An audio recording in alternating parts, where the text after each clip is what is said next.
Aceekoo erga nurraa wareegamtee waggaa 5 guutus maqaa keetiin faawundeeshinii dhaabbatee hojii eegalee waggaa 4ffasaati.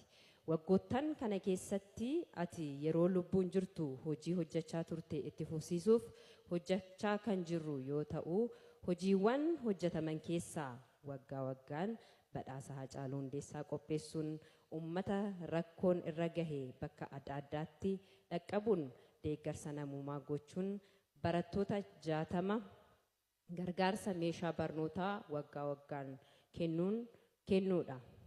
Kaayyoon faawundeeshinii Haacaaluu hojjetu itti fufsiisuus kan dhaabbate yoo ta'u waggaa 4ffaa waaqaa gaditti dhaabbata nu deeggaranii fi namootaan as gaheera.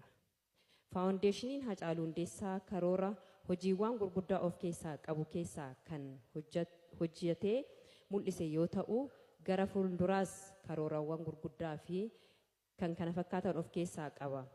Uummanni biyya keessaa fi alaa abbootiin qabeenyaa dhimmi kun nu ilaallata jettan hundi keessan akka faawundeeshinii Haacaaluu cinaa dhaabbattan asumaanan ergaa koo dabarsa.